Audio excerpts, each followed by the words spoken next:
Hello, I'm Carolyn Jones. Welcome to the special edition of In the Black Keys to Success, entitled How to Find Employment. This presentation will explore methods of communicating your way to prosperity, as well as how to take charge of your life. Our program will reveal job hunting techniques, how to negotiate a salary and keep a job, the benefits of networking, as well as resume writing, jobs for youth, and how to combat various forms of job discrimination.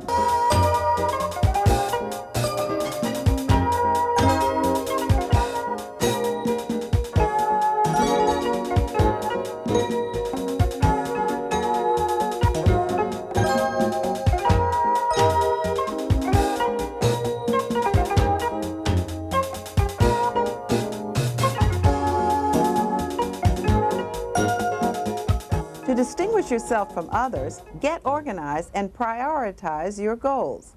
Visualize the possibilities and believe in yourself. Know where you're going and how you plan on getting there.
As companies cut costs in an increasingly tight job market, the more information you have concerning career options, the better your opportunity for beating the job crunch. Jewel Gittins gets us the facts. Nearly everyone looks for a job at some time in his or her life. In addition, 4 out of 5 job hunters seek to change careers at least once. So you should always be well prepared. The Black Woman's Career Guide, Careers for Women Without College Degrees, and How to Change Careers are publications written by Beatrice Nivens, a career counselor. She recommends beginning a job search by asking yourself, what is it that I really want to do? What careers fit my lifestyle? Then do your homework by assessing your skills and setting short and long-term goals. There'll be a lot of job opportunities for data processing, machine repairers, and also computer programmers and systems analysts. And interestingly enough, the field of paralegals is really the #1 fastest growing occupation in the country. The resume is an important tool in career planning. It must be well thought out, professionally typed, and no longer than 1 or 2 pages. Successful resume writing requires looking at your educational background and work history from an employer's perspective. A different resume should be tailored for each type of job you desire. So you must know something about the qualifications for the job you wish, and then design your resume around your work accomplishments, which best correspond to the job you want. There are 3 types of resumes. There's the chronological resume, the functional resume, and the combination resume. The chronological resume is for people who have steady work and that they have no gaps in their employment history. The functional resume is very good for people who have an unsteady work history and perhaps they want to highlight skills for a particular area. And then the combination resume is a combination of the chronological and the functional resume. The following are considered the best job hunting techniques. Start by designing your own job campaign, because according to Ms. Nivens, Want ads and personal agencies are the worst ways to find the best jobs. Contact professionals and associations in the field you desire for skill requirements. Decide on the type of industry and company you want to work with. For example, consider size of concern, working conditions, and advancement opportunities.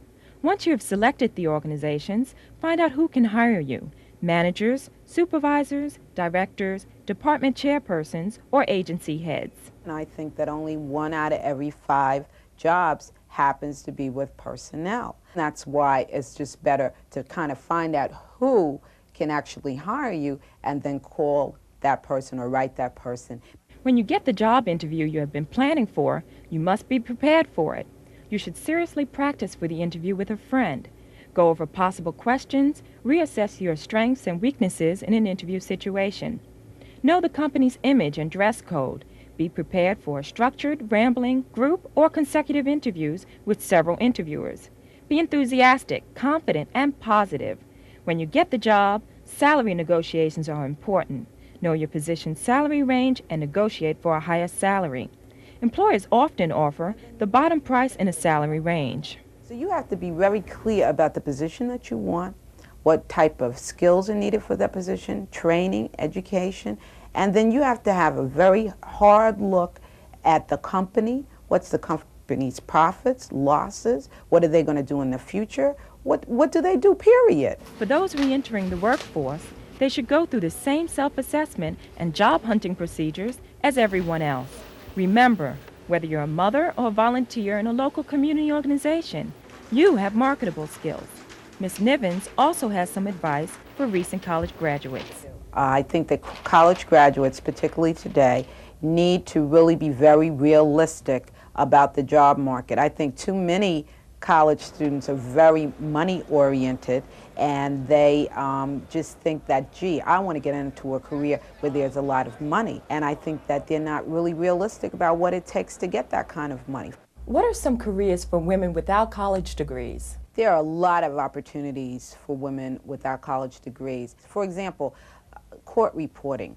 That is a very good field. Right here in New York City, for example, a court reporter after about 3 years can make $50,000. Some of them are making $100,000. What about starting your own business, full or part-time? I think this is the decade of the entrepreneur.